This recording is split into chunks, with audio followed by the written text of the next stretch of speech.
Muy buenas noches, soy el estudiante de quinto semestre de Derecho Giovanni Castro Pulido. El presente video tiene el objeto de desarrollar la actividad número 2 del curso Derecho Penal General de la Universidad Nacional Abierta de Distancia.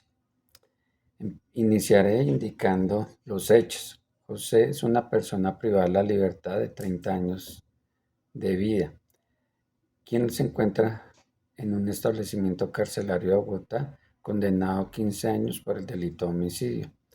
No contacta a su núcleo familiar por varios meses, por lo cual su familia decide visitarle sin encontrarlo.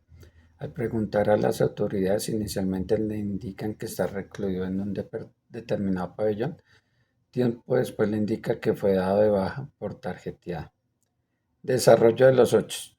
La familia de José se extraña que no los haya contactado por varios meses, cuando regularmente lo hacía mediante llamadas telefónicas quincenales, por lo cual deciden visitarle en el establecimiento carcelario en los días habilitados para visita de familiares de los reclusos, sin encontrarlo en varias oportunidades, por lo cual al indagar a varios reclusos, estos se limitan a indicarles que no lo sigan buscando. Por consiguiente, recurren a las autoridades del establecimiento carcelario, quienes les comunican que informa los registros y aplicativo institucional de la entidad carcelaria. Su familiar se encuentra recluido en un patio. No obstante, le indican que seguramente se encuentra escondido de ellos o durmiendo por el consumo de estupefacientes, pero que verificarían por el bienestar de su familiar. No obstante, al verificar que no hubo respuesta por parte de las autoridades, recurren nuevamente al establecimiento carcelario tiempo después, donde le indican que verificado nuevamente los registros, le indican que su familiar fue dado de baja, toda vez que en un proceso de conteo y dactiloscopia de las personas privadas de la libertad, este no fue encontrado, por lo que se presume que se fugó del establecimiento sin más datos, indicándoles que seguramente los contará prontamente. Los familiares de José, ante la falta de información precisa y que su familiar siguen sin aparecer, recurren a otras entidades públicas, quienes infructuosamente no dan con el paradero de su familiar.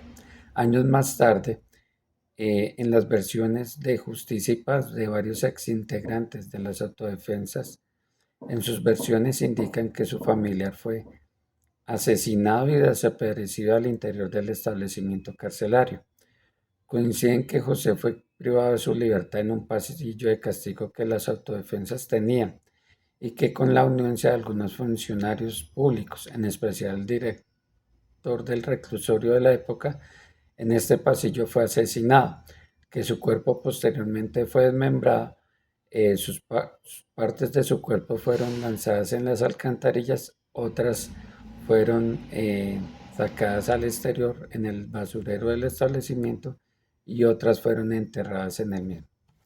La modalidad del concurso de las conductas para el presente caso es un concurso homogéneo sucesivo, toda vez que las conductas punibles son diferentes y en secuencia, toda vez que primero fue asesinado el privado de la libertad y luego desaparecido.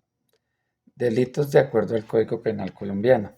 Tenemos el delito de homicidio que está tipificado en el artículo 103 de nuestro Código Penal colombiano y el delito de desaparición forzada que está tipificado en el artículo 165 de la mencionada ley.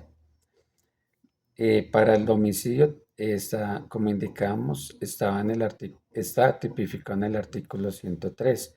El verbo rector es matar. El sujeto activo es el director del establecimiento carcelario de la época. El sujeto pasivo es el privado de la libertad llamado José.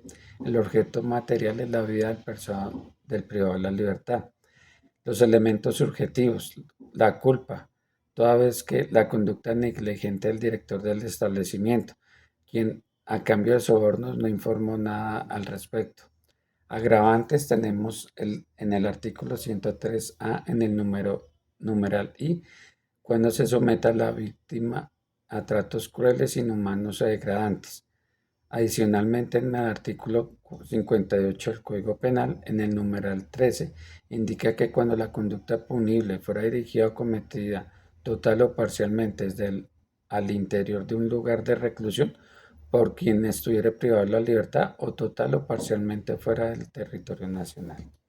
Atenuantes, pues el director de establecimiento de la época no tiene antecedentes penales.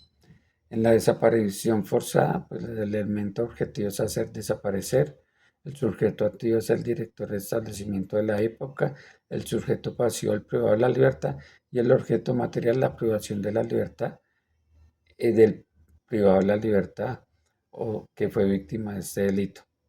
Elemento subjetivo, la culpa, toda vez que hay una conducta negligente del director de la época.